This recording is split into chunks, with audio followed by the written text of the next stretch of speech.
As the anime begins, we see a man waking up in his bed, surrounded by several female characters. The camera then pans out to reveal a beautiful fantasy land. However, the scene quickly changes as we see the man standing in front of God, who explains that he had lived a cruel life, filled with deception and suffering, before dying of a terrible disease.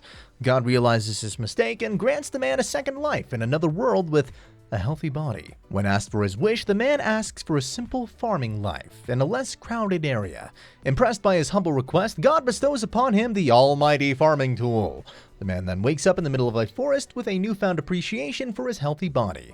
He decides to start his new life as a farmer, but he doesn't know how to use the tool. Suddenly, the tool appears in his hand and he experiments with it by digging an area. To his surprise, he finds that he's not getting tired at all. As he continues to explore the new world, the man spots a large tree and decides to use it as a landmark for his base. He wanders around in search of a river, but returns empty-handed. Undeterred, he decides to look for groundwater and uses his almighty tool, which magically transforms into a shovel. Within seconds, he discovers groundwater and is thrilled with his newfound discovery. Remembering his agricultural sim game, the man realizes that he should start building a cabin.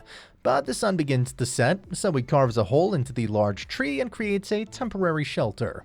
Using his skills, he makes dishes and cups and discovers that there are 2 moons in this world. The next morning, he uses a magnifying glass to light a fire and continues to build his base. As hunger sets in, the man spots a giant rabbit monster and quickly takes it down. After eating his catch, he constructs a toilet and begins cultivating the area to grow vegetables. However, he soon realizes that he doesn't have any seeds to plant. To his surprise, the next day, he sees plants are growing on their own, and wonders whether it's the power of his almighty tool.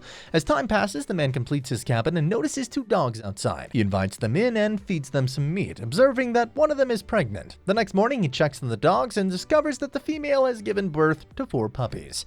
He expects that the dogs will leave soon, but they choose to stay, and he decides to build them a new house too. He names them Kuro and Yuki, and enjoys the fresh tomatoes harvested from his field. God goes to check on Hiraku to see how he's doing. Yeah, forgot to mention the guy's name is Hiraku. Okay, so God sees he has placed him in a terrible area known as the Forest of Death and understands that he's made another mistake. On the other hand, Hiraku realizes that he can plant seeds just by thinking of the plant, and they grow magically. He's happy with his new life and creates sculptures of the gods to honor them.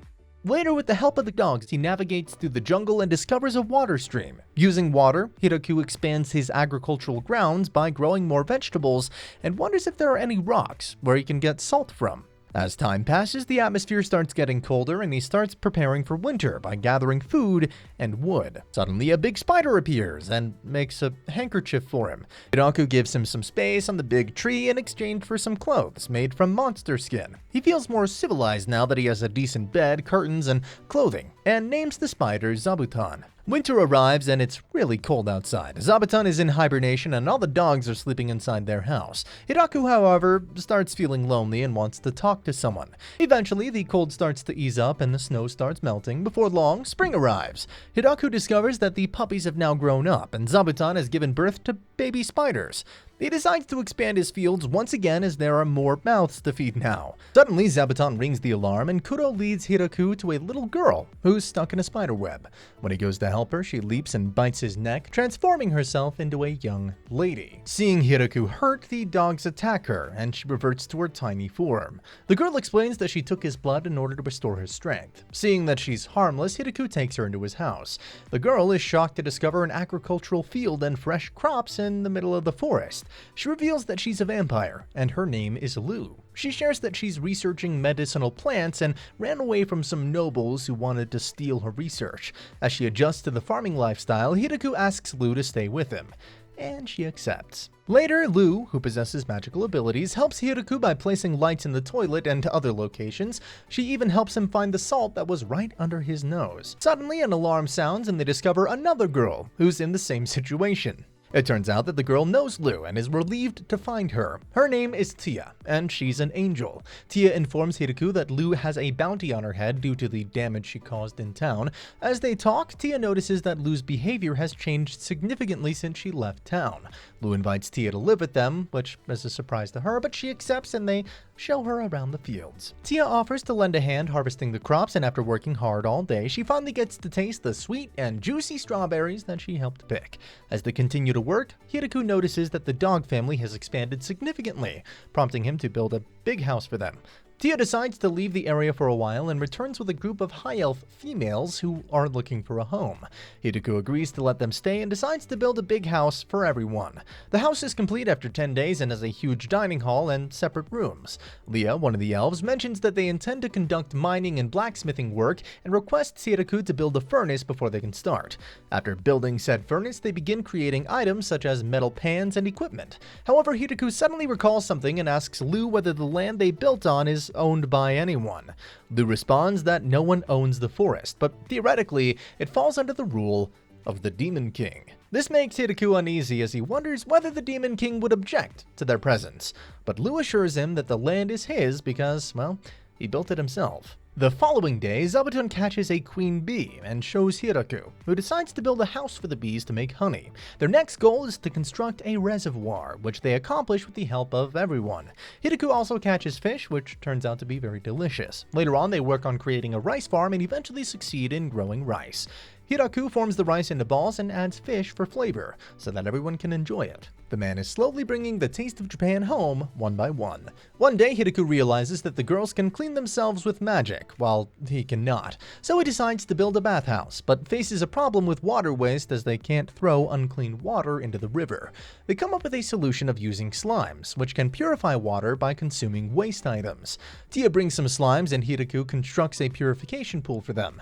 Later, Hiraku explains to everyone how to bathe, but Leah suggests it would be easier if he showed them. Hiraku agrees and demonstrates the steps. He almost melts from joy as he gets into the bath, but finds it difficult to relax as he's surrounded by women. He considers building a separate bath for men, but the girls argue that it would be unfair because, well, he's the only man in the area. The next day, Hiraku decides to try his hand at cooking curry, a meal he's never made before. He sets out to gather all the necessary spices for curry, but forgets to prepare naan to go with it. Nevertheless, he completes the meal and everyone enjoys it immensely. As winter draws near yet again, Hiraku begins to prepare for it by collecting firewood. He also knows that Zabuton will go into hibernation, so he asks him to make some extra blankets in advance. While Hiraku has Lu and Tia smoke some meat for preservation, he himself focuses on preserving vegetables. As winter sets in, they spend their days inside the house, playing games and keeping themselves occupied. Before they know it, spring arrives. One morning, Zabuton alerts them and notices something large in the sky. Hiraku believes it might be a dragon, but Tia identifies it as a wyvern. The wyvern attacks Hiraku's group by spewing fire, but Lu and Tia protect themselves with magic. The fire spreads into the fields, but the elves quickly step in and extinguish the fire before it can cause any further damage. Hiraku is left feeling helpless and unsure of how to stop the wyvern from attacking them again. Remembering the almighty tool, he summons it, and surprised to see it transforms into a spear. With a couple of blows, Hiraku defeats the wyvern, and they all celebrate their victory by harvesting the wyvern's meat and enjoying a feast. On the other hand, at the Demon Kingdom, the powerful generals receive word that a wyvern has been killed. Rondon, one of the generals, is concerned about the power of the one who defeated it, but Bezel reminds them that they are the 4 generals and must manage the situation before panic spreads. Meanwhile, in Drime's lair, a dragon talks to his servant about the incident and expresses concern about the power that Hiraku holds. Back in the forest, Hiraku realizes that the wyvern meat he enjoyed was lacking something, so he decides to make some wine from the grapes while dancing and stores the barrels for aging. At the Holy Realm, the goddess of agriculture is angry at God for punishing an innocent soul and handing him a replica of Grime's holy lance. She sends him to sit for 300 years as punishment. Meanwhile, Hiraku receives a signal from Zabuton and finds out that the dogs and spiders have captured another girl, who is Lu's sister, Flora. They take her to their house and find out that she's afraid of the wolves. Hiraku realizes Kudo is a wolf rather than a dog, and not just any wolf, but an inferno wolf. Later, he offers Flora some food as an apology, which she enjoys having. After a few days, Flora leaves and returns a month later with her maids and cows to produce milk and cheese. Tia notices that the vampires, elves, wolves, and spiders have all gathered in big groups, but she's alone. She informs Hiraku that she'll be gone for a bit and flies away. She soon returns with 3 angels, lizardmen, and a chicken. Hiraku realizes that the maids are actually a species of ogre, and that they're good at house chores, but bad at cooking. So he decides to teach them all his cooking techniques. Tia asks other angels to guard the village while lizard men are in charge of all the labor that requires strength. Hideko notices their numbers have grown significantly, and suddenly Leah informs him that she has brought the other wandering elves, which he accepts and lets them stay. A few days later, Hideko comes up with an idea and names the place as Great Tree Village. They celebrate this event by throwing a party and enjoying the wine they made. Everyone decides to call him the mayor, as he's the only one fit for the job. One day, a messenger named Beezle from the demonic kingdom arrives. He offers Hideko a gift and informs him that the demon lord wishes to review the situation of settlement. Hideko recalls that the demon lord has protected their area in the past and wonders if he's here to demand taxes. To negotiate, Hideko proposes that they'll pay 10% of their crop as tax if the demon lord allows them to reside there. Beezle, with no other option, accepts their offer and departs. Doraimu, the true dragon lord, also visits the village with his servant and offers them an expensive gift. He tells them that his castle is in the south, which makes them neighbors. Hideko invites them inside and Doraimu transforms into his human form. He falls in love with alcohol and desires to live there, but he eventually departs. After the two visits, Hideko considers a better way to welcome guests and plans to build a guest house that can accommodate around 30 people. Later, a few beastmen from the Hollowing village arrive as guests to build a connection with Hideku's village. Though the girls initially oppose providing expensive food or wine since they didn't bring any gifts, Hideko persuades them to offer some booze. Hideko asks the beastmen how they heard about his town, and Garf, one of the beastmen, explains that they learned about it through the demon lord's soldiers. They make their living by hunting or mining, and they have been trading with other human communities. However, trading with them has become unsustainable, so they decided to search for someone new to do trading. They all leave the next day, vowing to bring gifts the next time. After the next few days of trade, the Howling Village decides to send people to stay at the Great Tree Village. Later, some female beast girls and small kids arrive to thank Hideko for letting them stay with him. A few days have passed since Hideko has been living a peaceful life in his village. Suddenly, he hears some rumbling, and Maria, one of the angels, reports that a wrestling bear and a bloodied viper are battling in the northern reaches of the forest. Hideko rushes to the scene and quickly defeats them with a single strike. Later, Lu visits and informs them that a group of elder dwarves have arrived, seeking wine. In exchange for the wine, they're ready to provide technology that can convert crops into alcohol. All the females in the village quickly agree, as they're fond of booze. One day, Zabuton rings the alarm, and Hideko notices a dragon approaching. He prepares to fight, but Doraimu intervenes and attacks the dragon. Suddenly, Doraimu's servant arrives, claiming that they are his wife and daughter. Doraimu's wife and daughter suspected him of cheating since he was frequently sneaking out to the village. After things calm down, Doraimu's wife decides to keep their daughter, Lasti, at the village. However, Lasti is a dragon and is far too powerful. She frequently breaks whatever she touches. Haruka sees this and asks Lasti to handle diplomatic affairs with Beezle. Beezle, upon seeing Lasti, gets scared and tells everyone at the castle that they now have a dragon. Despite the risks, they decide to send a spy. Beezle calls Frarum and assigns her as a spy to examine the military power of the village. Frarum arrives at the village and is greeted by Lasti. She shows Frarum around the village, and Frarum learns that there is someone above everyone called the mayor, who rules over the village. Eventually, Frarum sees Hideko, but because he's a mundane human, she ignores him. Later, Lasti tells Frarum that the person she saw is the mayor, and he's powerful enough to defeat her mother. This causes Frarum to worry. Over the next few days, Frarum becomes accustomed to village life and gets along with everyone nicely. Hideko learns that Frarum is Beezle's daughter and will be staying with them for a while. After some peaceful days, Hideko decides to satisfy his craving for seafood and learns about a harbor city called Shashoto by Frarum. She and Lasti then leave and return 3 days later with a merchant named Michael. He presents them with some fish and manages to make a deal in exchange for some crops. He also requests to make him the village's official government purveyor so that he can overlook all the business the village does with the outside world. Hideko thinks for a while and accepts the offer. A few days have passed and everyone is enjoying the hot pot made by Hideko. Suddenly, Zabuton rings the alarm and Hideko finds himself facing yet another dragon. Hideko wonders if the dragon is linked to Doraimu, but the dragon attacks and mocks him. He gets serious and throws his spear at the dragon, but It misses. After some tries, he manages to defeat the dragon.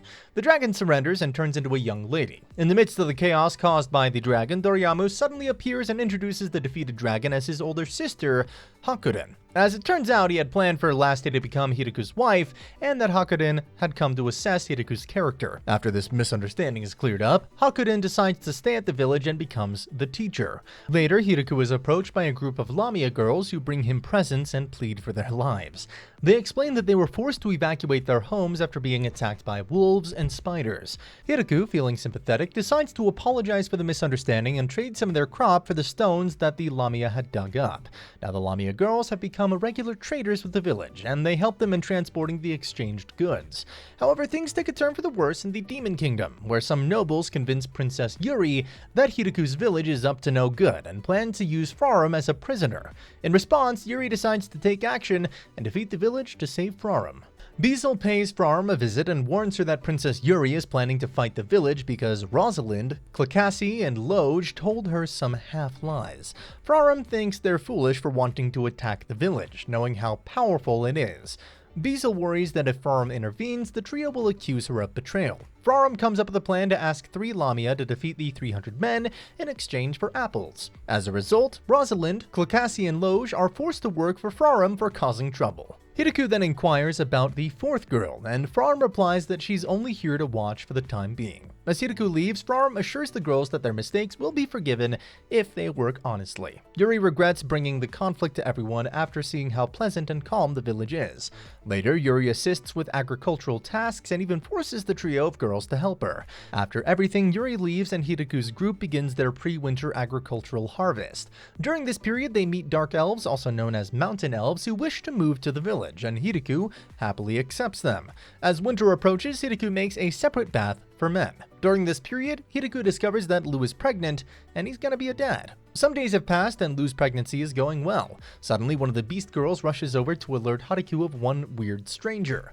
Hiraku goes to check on him and finds him kneeling before the wooden god figures. Hiraku then wonders how he entered without being noticed by Zabuton or the angels. Lou recognizes him as Valgrief, the progenitor, who's happy to see her. Valgrief admits that he didn't believe it when he learned that she was pregnant, but it appears to be real. He further explains that he is Lou's grandfather and apologizes for entering the village without permission. He's fascinated by the statue under the tree and requests Hiraku to create one for him. Hiraku fulfills his request, and Valgrief sends a grand piano as a gift for the village. As Lou's pregnancy comes near, everyone in the village decides to quit alcohol until Lou is able to drink again. When spending time with Hiraku, Lou goes into labor pain and everyone kicks Hiraku out. He sleeps outside, looking at the 2 moons, and returns the next day to hold his newborn son, whom he names Alfred. Hiraku realizes that the village needs its own currency, so he creates great tree coins and gives 3 to each villager. They celebrate Alfred's birth with a party, and Beazle decides to form alliances with the powerful Great Tree Village rather than fight against them. Hiraku receives requests from over 200 people who want to escape wars or persecution and relocate to their village. Thus, they decide to build a second village nearby and name it Great Tree Village 2. And that's it for the video. Thank you guys so much for watching. If you want to support the channel and like the content, do all that normal YouTube jazz, like, comment, subscribe, turn the bell on. That is probably the biggest one, so you get notified of when we upload new recaps and the like. And I hopefully will see you guys in the next video. So, ta-ta for now. Jane.